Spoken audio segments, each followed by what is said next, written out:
Earlier this year, Warren Buffett's Berkshire Hathaway made about $1 billion bet on a surprising industry in its portfolio of stocks.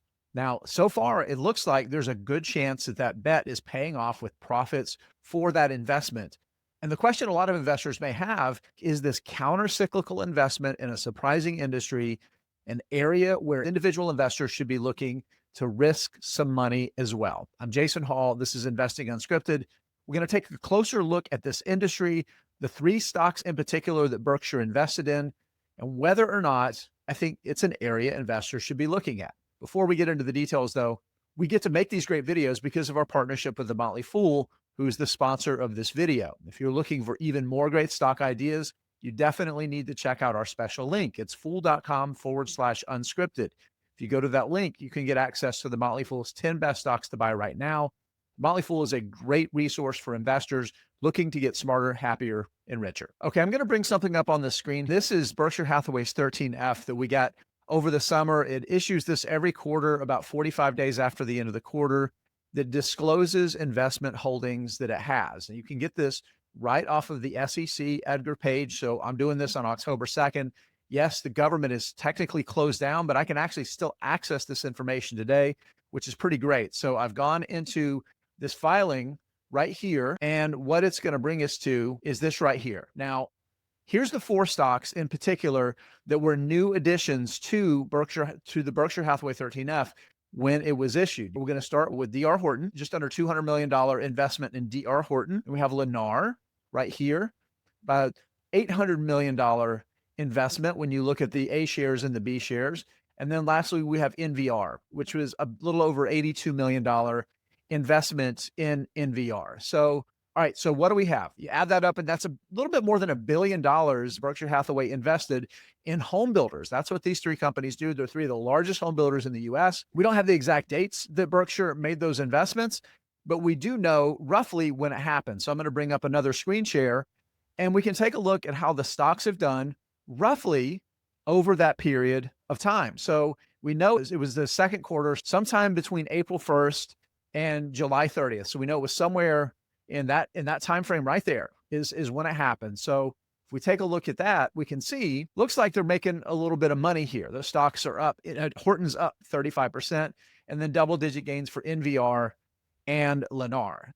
Well, all right, so that's pretty good if you're Berkshire Hathaway. Hey, stock's up. It's gone pretty well. We're talking about 6 months here. That's pretty good. Now, of course, the question investors are asking is this a trade to follow? Number one, I think it's always risky just to blindly follow any investor, whether it's Berkshire Hathaway. I don't think Warren Buffett was necessarily behind this deal. Ted Weschler and Todd Combs that are major capital allocators and stock pickers there. And there's a good chance it was one of those who was making this investment and not necessarily Buffett that was making the call. But again, even these kind of investors, it's always risky just to throw blindly money after something and try and mirror what they did. The reality is, we don't know if Berkshire even still owns these. And if you're just chasing another investor in, what are you going to do when the next 13F comes out in a few more weeks and they're out? Are you just going to blindly sell? I think it's a really risky strategy. I'll tell you this, though, anybody that's followed me as an investor and the things that I've invested in over the past, call it a decade at this point, I've been pretty high on home builders as a market where there's a lot of opportunity. A couple of things have happened. Number one, the tailwinds really are still very, very strong. Yes, it's a very cyclical industry, right? And right now is not a great time in the cycle. There's oversupply in some markets. Interest rates have been challenging.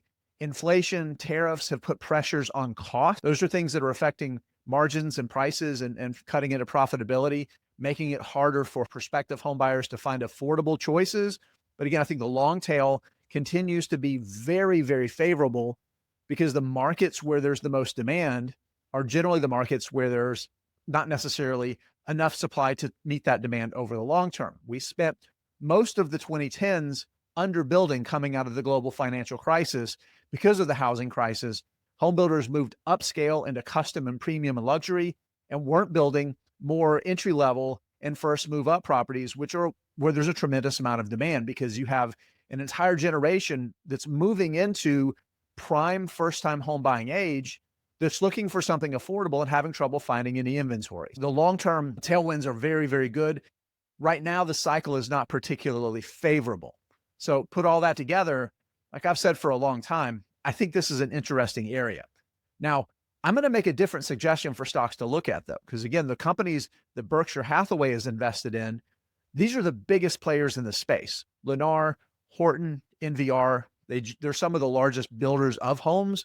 They're the most profitable companies on some of the largest market caps, but they're also in lots of markets where there isn't necessarily a lot of demand because they are so large.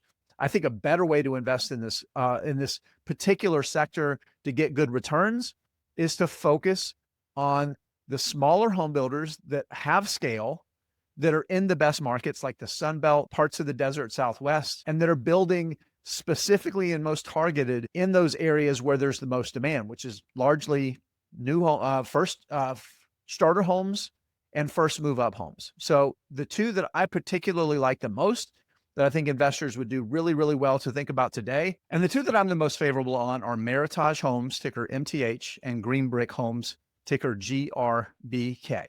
I'm going to bring up a chart here and talk about, from a valuation perspective, why I think these two are far more compelling to me than looking at the big home builders. So what I have here on the screen is price to earnings ratio. Now, this is a little bit of a rearwards looking measure because it's based on earnings over the trailing 12 months. You can see that Lennar, D.R. Horton trade for just about 13 and 14 times earnings.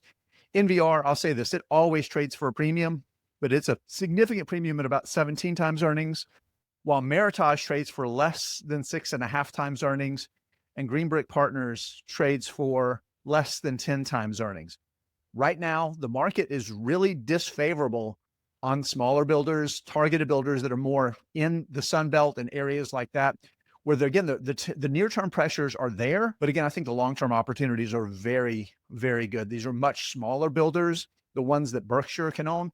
Remember, Warren Buffett told us he could do better with $1 million today in terms of the returns he could get than he could with $1 billion because of the opportunity. And I think home builders is an exact area where that's the case. Berkshire's just so big and it's investing so much money, they almost have to invest in the biggest players in the space to be able to participate at all. But us smaller money investors, I think we can do well by investing more nimbly in the smaller players. And that's why I think Meritage Homes and Green Brick Partners are perfect home builders to buy to boost your returns.